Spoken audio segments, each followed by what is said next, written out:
that one even today.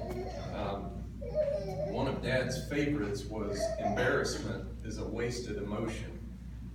Man, I hated hearing that. That was awful. But if those of you that know Dad, he's a scientist, and so embarrassment is a wasted emotion. It's like Spock on Star Trek. He's just emotionless sometimes, or at least he was trying to teach me how to do that. Joey told me one time that my granddad used to tell him, it's okay to give out, but don't ever give up. Okay? Words of wisdom, great stuff. Dad would say, you don't need drugs or alcohol to have a good time. These are things that we all need to hear quite often. He would say, be alert because the world needs more alerts. That's Dad for you. Dad would say, if you make a bad play, you have to have a short memory because if you don't, you might mess up the next play. And that was usually followed by embarrassment is a wasted emotion. And that was usually followed by advice is easier to give than it is to receive. So by the time I got through that litany from my dad, I was ready to leave or go somewhere else. But I sent my brother Steve a text telling him I was collecting some of these ideas. And I said, can you think of anything that we heard over the years? And he probably gave me the best one, and it was one that Joey told us years ago, and that was that everything tastes better with peanut butter on it. And he was right. When I was a kid, one of the things that I loved was when we'd drive home from a ball game. We just finished playing baseball, basketball, softball, whatever that was. It was usually my dad, my mom, or if she wasn't there, it was me, Dad, Steve, and we would replay every play on the way home. And we lived probably 20 miles away from civilization in Augusta. So it would take a little while. So we had enough time to grind through every kick, every pass, every situation. Hey, remember when I set that pick for you and I rolled the pass, you gave me the bounce? That was wonderful. We talked about attitudes, we talked about teamwork, we talked about all of the little nuances that it took to be a winner. And I loved it. I absolutely loved those. I miss those days. And I've had a few of those types of conversations with our kids. Probably not as many as I would have liked, probably a lot more than they have enjoyed. Because to them it's a lecture. Oh no, Dad's got lectures. Oh my goodness, here we go. But I struggle with that kind of thing because I want them to be able to recall those sayings, those bits of wisdom when they're going through a tough time. I don't want them to have to repeat the mistakes that I made. And that's why we do these things. That's why I lecture you guys so much, because I've made mistakes and I don't want you to have to repeat them. So, I keep, again, I was thinking about Alex, have I taught him enough? When I was going through a very difficult time in my life, I decided the best thing to do was to go back to the basics. I was in a storm and I needed to right the ship, so I looked for the lighthouse. I had a friend who was hosting a Tuesday morning Bible study, men's group, and I said, you know what, I'm going. At first I was pretty apprehensive about it because to me I'd never been part of it, so in my mind it was a bunch of guys sitting around a table holding hands and talking about our feelings, basically acting like a bunch of women. It didn't, I was like, okay, this isn't going to work, but I'm going to try it anyway. No offense to the ladies, I mean that in a bad way. But it didn't sound manly to me. But I went, and what I found was that it was totally different. What they did was we had a lecture series where we had a video, and there was a guy named Robert Lewis that was, some of you may have heard of him, but he gave a lecture series, and it was called The Quest for Authentic Manhood. And what it was all about was let's figure out what God is telling us in the Bible about the definition of a real man. And so Lewis gave his definition of a real man, and it was really in stark contrast to modern society. Modern society says that a real man is one with power, prestige, possessions, money, but his was totally different. he said that a real man is one who rejects passivity, accepts responsibility, leads courageously, and expects greater rewards, God's rewards. And I've tried to teach that to my boys, and I've tried to teach it to my girls. I want them to know what a real man is, and to find one as their partner for life someday. Lewis was explaining in his lectures how Adam in Genesis had an opportunity to be a real man. God gave him everything. He gave him a beautiful place to live. He gave him his wife as his best friend. He had the responsibilities, gave him a few guidelines, say, hey, stay within this, and you can have everything. But of course, in the moment of truth, when it really mattered the most, Adam was passive. He didn't reject passivity. He had an opportunity to accept responsibility, but he didn't. He had an opportunity to step up and protect his wife and protect his family and say, no, it's in writing, we're not doing this. But he didn't do it. He was soft. He didn't lead courageously, and he didn't expect greater rewards. Basically, he decided that in that moment of truth, the rewards that God gave him, which was close communion with him, with God, was not as valuable as something that was a sorry substitute. And that was, I'd like to have whatever this knowledge is that I'm going to get when I bite into this apple. So, in stark contrast, Lewis talked about Jesus as the definition of a real man. He did those things that it takes to be a real man. He rejected passivity.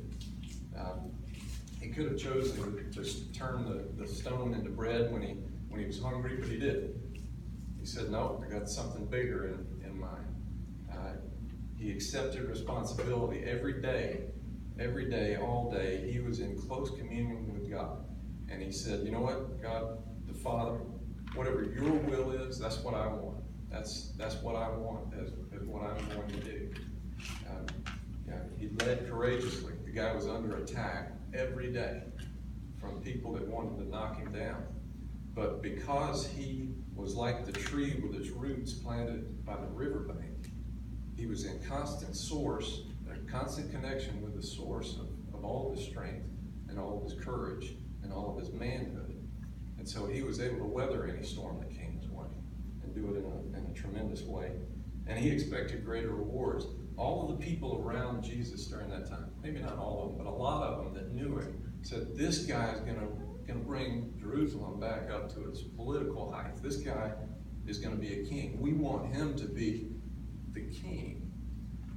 But he had something much better in mind. And of course, the people at that time didn't realize it. So Jesus rejected passivity. He accepted responsibility.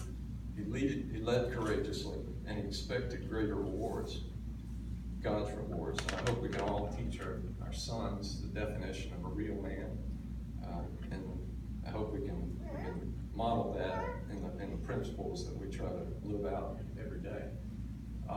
One of the books that I read when I was very young, teenager, it was probably about 25 years ago, it was by a guy named Pat Riley. And Pat Riley was the coach of the Los Angeles Lakers basketball team.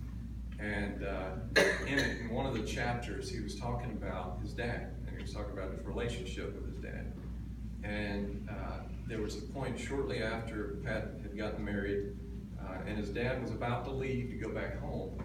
And his dad stopped, and he turned around and he said to him, someplace, somewhere, sometime, when your back's against the wall, you're going to have to plant your feet and make a stand about who you are and what you believe in. And when that time comes, you do it. And that was a powerful statement to me. Great words of wisdom from a dad to his son. And it was very, very powerful.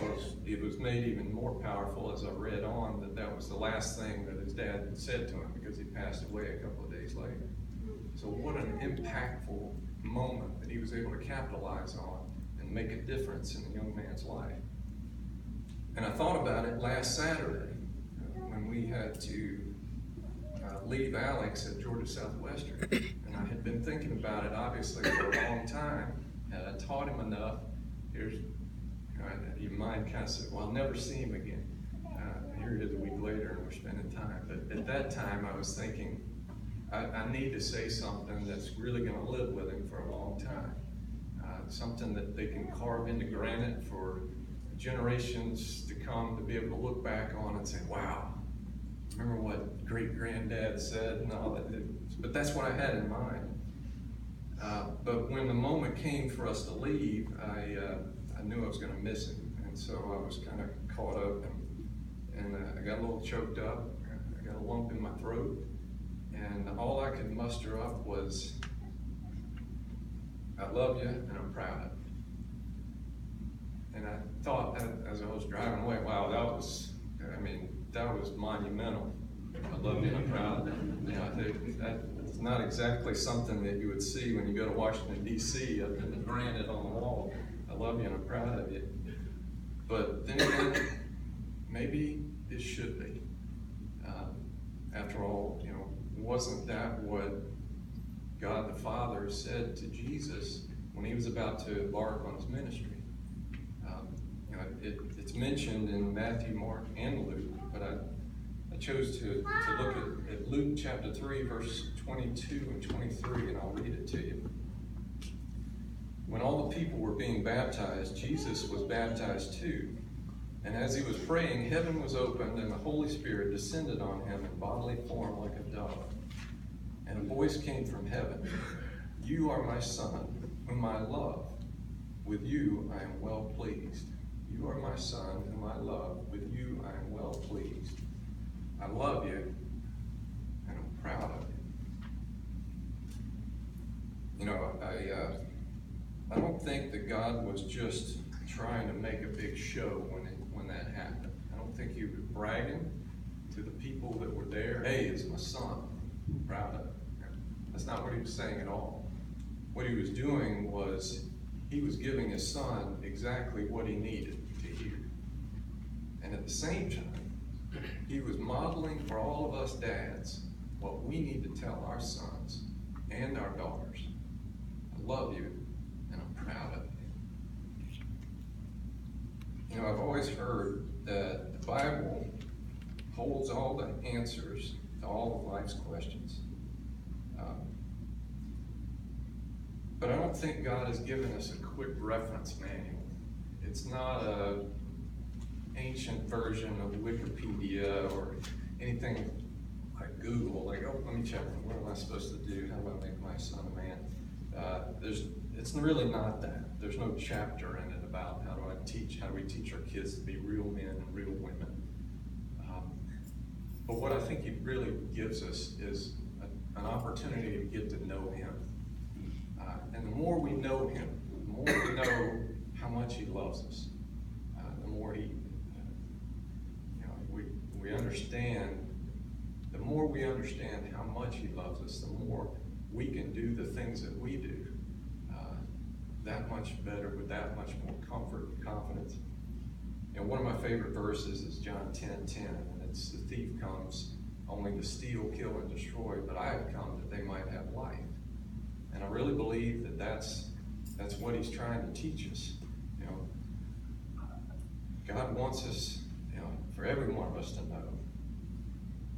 know him, and to be close to him, and to know that he's with us every step of the way, so that one day he can say to us, "I love you, and I'm proud of you."